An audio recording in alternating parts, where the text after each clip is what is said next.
मेरा नाम काथवारायण है। मेरे 2 भाई और 1 बहन है। गलत आदमी को बुलाया है।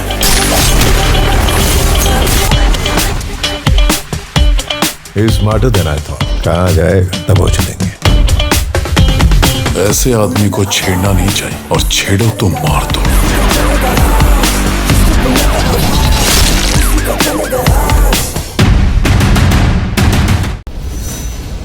আপনি যতদিন ছিলেন না, এই যত বিল জমা হয়েছে সব আমি এখানে টুকে রেখে দিয়েছি। আর আমি একটা ফাইলও করেছি, আপনি একটু দেখে নেবেন। আসলে হিসেবপত্রের কাজ না আমার একটু ভয় ভয় লাগে। আহা, ভয়ের কি আছে? আমার অনুপস্থিতিতে দেখছি তো সব বেশ ভালোই সামলেছো। আসলে কি জানো, জীবন কখনো কারোর জন্য থেমে থাকে না, সে নিজের ছন্দে এগিয়ে চলতেই থাকে। আজকে আমি আছি, 2 দিন পর আমি নাও থাকতে পারি, কিন্তু আশ্রম আর আশ্রমের ওই ফুটফুটে শিশুগুলো, ফুলগুলো, ওরা যে যার মতো এগিয়ে যাওয়ার, বেঁচে থাকার পথ খুঁজে নেবে। দেখ,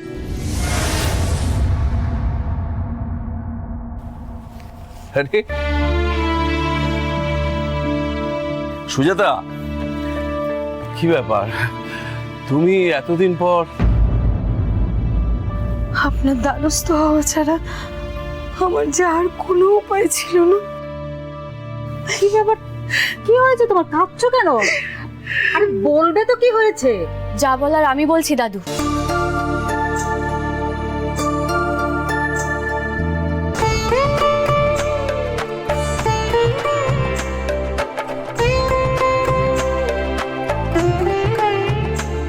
তোমার কাছে আমার অনেক কিছু স্বীকার করার আছে দাদু। তুমি যখন আশ্রমে ছিলে না, আমি এখানে বলে গেছিলাম যে আমি হাইয়ার স্টাডিজের জন্য যাচ্ছি, কিন্তু সেটা সত্যি নয়। সব জানি রে আমি। আমাকে তুই নতুন কিছু বলছিস না। আপনি জানেন? কি জানেন আপনি? মেঘলা এতদিন কোথায় ছিল? তোমার সঙ্গে মেঘলার কি সম্পর্ক? যেখানে তোমরা ছিলে সেখানে কি কি ঘটেছে, আর আদালতে কি ঘটেছে, সব আমার জানা। অবাক লাগছে, আপনি এত কিছু জানলেন কি করে? কিছু জিনিস জেনেছি আমি মল্লিকার কাছ থেকে। মেঘলা যাওয়ার আগে ওকেই সবটা বলে গেছিল। কি তাই তো? হ্যাঁ দাদু, শুধু মুনিমাই জানতো। কাকু ফেরার পর আমি খুব অস্থির হয়ে পড়েছিলাম। অনেক দিন ধরে তোর সাথে কোনো যোগাযোগ নেই, তোর কোনো খোঁজ পাচ্ছিলাম না, তোর জন্য খুব চিন্তা হচ্ছিল।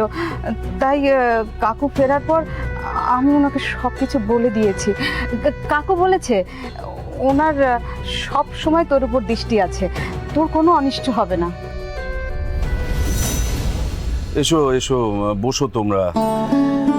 কোর্টের ঘটনাটার পরদিনই আমি বুঝে গেছিলাম যে তোমাদেরও এবার বাড়ি থেকে বের করে দেওয়া হবে। একদিন বৃষ্টিকেও ওভাবে বাড়ি থেকে বের করে দেওয়া হয়েছিল, এবার তোমাদের ক্ষেত্রেও সেই একই ঘটনা ঘটবে। তবে ঈশ্বরের উপর বিশ্বাস হারাস না, তার কাছে সবার বিচার হয়। অলোকেশ সান্যালেরও বিচার হবে। বিচার হয়? আপনি বলছেন বিচার হয়? বিচার যদি সত্যি হতো তাহলে আমার মেয়ের জীবনটা তো এভাবে নষ্ট হতো না। অবশ্য আমি বা বলছি কি করে এই কথা? আমারও তো পাপ কম নয়।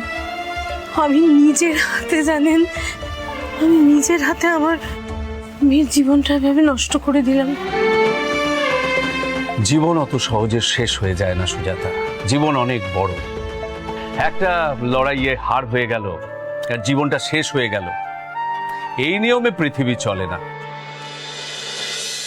জীবন অদ্ভুত একটা রোমাঞ্চকর অনুভূতি। একটা লড়াইয়ে হার হলে পরের লড়াইয়ে জয়ের জন্য প্রস্তুত হতে হয়, যাতে নতুন করে ঘুরে দাঁড়িয়ে নতুন উদ্যম নিয়ে নতুন শক্তি সঞ্চয় করে আমরা আবার লড়াইয়ের ময়দানে ফিরে আসতে পারি।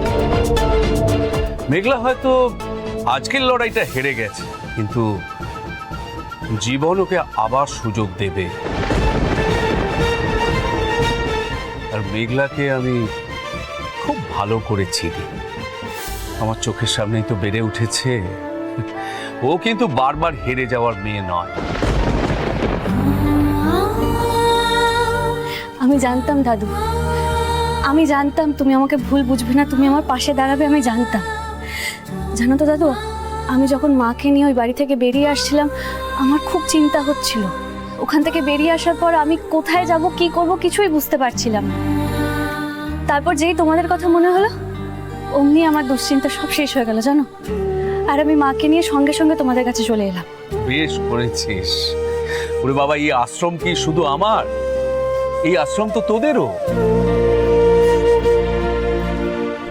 আমি চলে যাওয়ার পর এই আশ্রমের দায়িত্ব আমি তোর হাতেই দিয়ে যেতে চাই। তুই কেন চিন্তা করছিলি আমি জানি না, কিন্তু আনন্দ আশ্রমের দরজা তোর জন্য শুধু আজ নয়, চিরকাল খোলা থাকবে। আমি জানি সুজাতার চিকিৎসা চলছে। সুজাতা এখন থেকে এখানেই থাকবে, ওর চিকিৎসার ভার আমি নিলাম। তুই মন থেকে সমস্ত দুশ্চিন্তা সরিয়ে রেখে আশ্রমের কাজে মন দে তো। দেখবি তোর মনের মধ্যে যে কষ্টগুলো জমে আছে সেগুলো ধীরে ধীরে মিলিয়ে যাবে। মেঘলা, তুই? আমি কি ঠিক দেখছি? তুই তো আমাদের ভুলেই গেছিস। এখান থেকে যাওয়ার পর আমাদের জন্য মন খারাপ করে না বল তোর? অথচ দেখ, ছোটবেলায় থেকে থেকে ঘুরে ফিরে আমার আঁচর তলায় এসে লুকোতিস। তুই যাওয়ার পর কতদিন চোখের জল ফেলেছি। আহ দিদা, তোমাদের কথা আমি ভুলতে পারি বলো? তোমরাই তো আমার সব। তোমাদের ছাড়া আমি অসম্পূর্ণ গো। এখান থেকে যাওয়ার পর আমার সাথে এত কিছু ঘটেছে, আমি কি করে যে তোমাদের কাছে আসবো সেটাই তো বুঝতে পারছিলাম না। কি হয়েছে মেঘলা? আমায় তো কেউ কিছু জানায়নি। আহা, সব কথা কি তুমি এখানেই শুনবে? যাও, মেয়েটাকে ঘরে নিয়ে যাও, আর সুজাতারও বিশ্রামের ব্যবস্থা করো। এখন থেকে ওরা আশ্রমেই থাকবে, কথা শোনার প্রচুর সময় পাবে। ওমা, তাই? কি ভালো খবর দিলেন যে বাবা। মেঘলাকে ছাড়া আশ্রমটা কিরকম ফাঁকা ফাঁকা লাগছিল। যাক, তুই ফিরে এসেছিস, আগের মতো সব হয়ে যাবে। যাও যাও যাও, এবার ওদের ঘরে নিয়ে যাও তো। মেঘলা, একটু বাদে তুই আমার সঙ্গে একটু দেখা করিস, তোর সঙ্গে কথা আছে। আচ্ছা দাদু।